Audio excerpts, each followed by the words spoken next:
So how do we know? How do we secular humanists know how to be good? Do we look up a bunch of rules?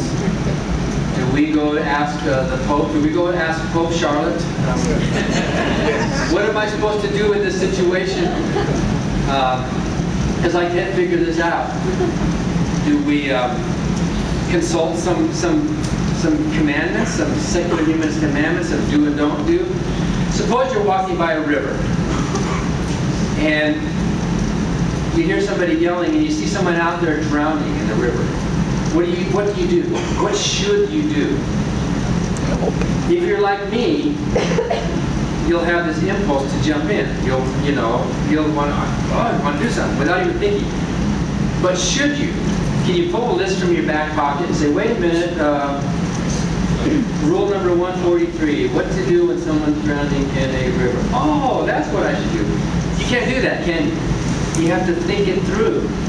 How far out is the person? How strong is the current? How good of a swimmer am I? How many children am I responsible for raising?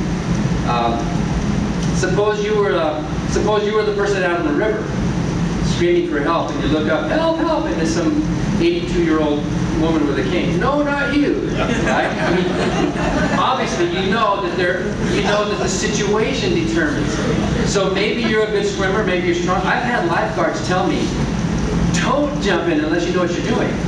I've had lifeguards tell me that there are people, this can be made worse if you jump in, if you don't know what you're doing to save a life. Maybe the most moral thing for you to do in that situation is not to jump in and go get help. Instead, to do something else. But you can't look up rules.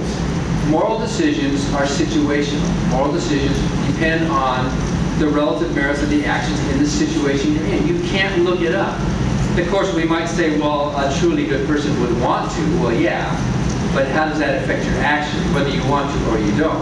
How does that affect your action? Besides that, we're all different. I think there's sort of a cross-section of personalities and for example, in this very room, don't raise your hands. Some of you, if you see cruelty to animals, you're going to burst out in tears. You're just going to say, no, don't do that. Some, if you're like my sister-in-law, my brother's sister, Suzanne, she breaks out in a rage. I mean, she'd rather save a cat than a preacher. I mean, really, literally. I mean, she's that kind of person. But some of you in this room don't care that much. And there might be a few of you who are over on this end of the curve who maybe even enjoy it. I mean, we're all kind of weird, different in that way.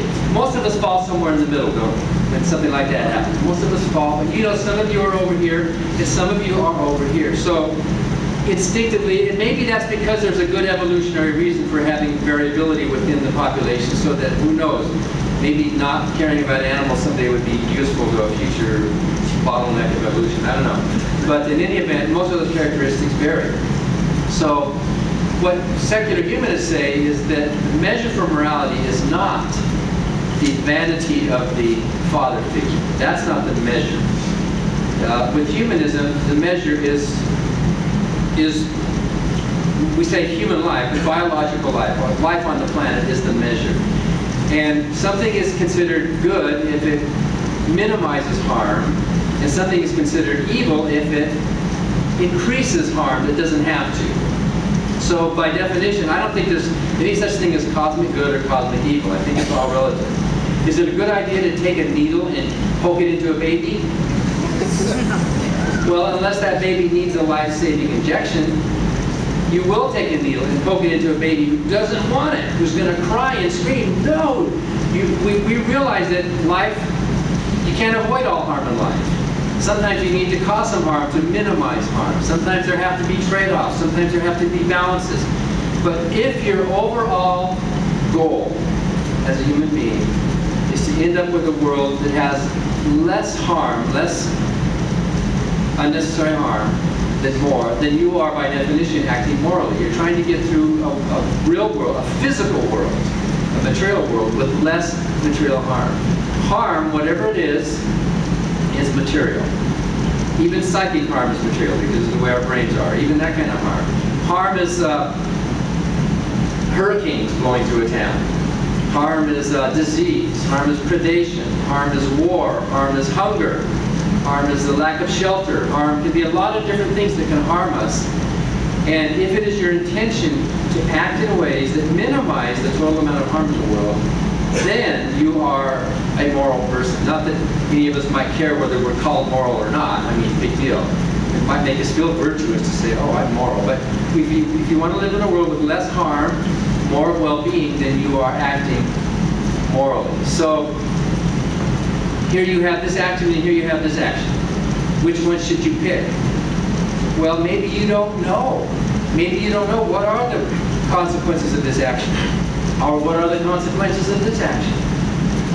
So the way to know is to be informed, to be educated.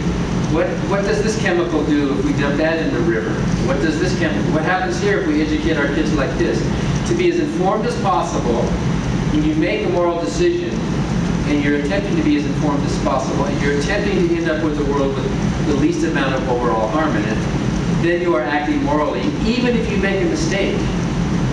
Maybe you truly thought this, but it turns out that, oh, you know, I wish I had known more. Next time you will learn more. And next time you will know more. We're not all gods, we can't know everything.